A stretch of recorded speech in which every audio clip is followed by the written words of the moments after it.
कार्तिक मास महात्म्य कथा अध्याय 33। कार्तिक मास महात्म्य कथा अध्याय 33। ओम गणेशाय नमः। जय श्री हरि भगवान विष्णु आप सभी को स्वस्थ और खुशहाल रखें। कमेंट बॉक्स में जय लक्ष्मी माता अवश्य लिखें। लक्ष्मी माता आप पर कृपा बनाए रखें, दया दृष्टि कर हृदय में भव भक्ति उपजाओ। 33वां अध्याय लिखूं, कृपा दृष्टि बरसाओ। सूत जी ने कहा, इस प्रकार अपनी अत्यंत प्रिय सत्यभामा को ये कथा सुनाकर भगवान श्री कृष्ण संध्योपासना करने के लिए माता के घर में गए। ये कार्तिक मास का व्रत भगवान विष्णु को अति प्रिय है तथा भक्ति प्रदान करने वाला है। 1. रात्रि जागरण। 2. प्रात काल का स्नान। 3. तुलसी वट सिंचन। 4. उद्यापन और 5. दीपदान।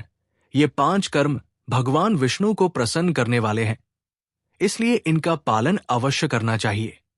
ऋषि बोले, भगवान विष्णु को प्रिय, अधिक फल की प्राप्ति कराने वाले, शरीर के प्रत्येक अंग को प्रसन्न करने वाले कार्तिक महात्म्य आपने हमें बताया। ये मोक्ष की कामना करने वालों अथवा भोग की इच्छा रखने वाले मनुष्यों को ये व्रत अवश्य ही करना चाहिए। इसके अतिरिक्त हम आपसे एक बात पूछना चाहते हैं कि यदि कार्तिक मास का व्रत करने वाला मनुष्य किसी संकट में फंस जाए, या वह किसी वन में हो, या व्रती किसी रोग से ग्रस्त हो जाए, तो उस मनुष्य को कार्तिक व्रत को किस प्रकार करना चाहिए? क्योंकि कार्तिक व्रत भगवान विष्णु को अत्यंत प्रिय है और इसे करने से मुक्ति एवं भक्ति प्राप्त होती है, इसलिए इसे छोड़ना नहीं चाहिए। श्री सूत जी ने इसका उत्तर देते हुए कहा, यदि कार्तिक का व्रत करने वाला मनुष्य किसी संकट में फंस जाए तो वो हिम्मत करके भगवान शंकर या भगवान विष्णु के मंदिर जो भी पास हो उसमें जाकर रात्रि जागरण करे। यदि व्रती घने वन में फंस जाए तो फिर पीपल के वृक्ष के नीचे या तुलसी के वन में जाकर जागरण करे। भगवान विष्णु की प्रतिमा के सामने बैठकर विष्णु जी का कीर्तन करे। सा करने से सहस्त्रों गायों के दान के समान फल की प्राप्ति होती है। जो मनुष्य विष्णु जी के कीर्तन में बाजा बजाता है उसे वाजपेय यज्ञ के समान फल की प्राप्ति होती है, और हरि कीर्तन में नृत्य करने वाले मनुष्यों को सभी तीर्थों में स्नान करने का फल प्राप्त होता है। किसी संकट के समय या रोगी हो जाने और जल न मिल पाने की स्थिति में केवल भगवान विष्णु के नाम मात्र से मार्जन ही कर ले। यदि उद्यापन न कर सके तो व्रत की पूर्ति के लिए केवल ब्राह्मणों के प्रसन्न होने के कारण विष्णु जी प्रसन्न रहते हैं।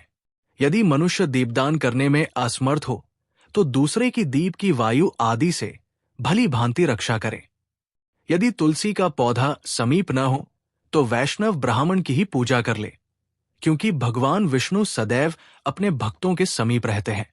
इन सब के न होने पर कार्तिक का व्रत करने वाला मनुष्य ब्राह्मण, गौ, पीपल और वट वृक्ष की श्रद्धा पूर्वक सेवा करे।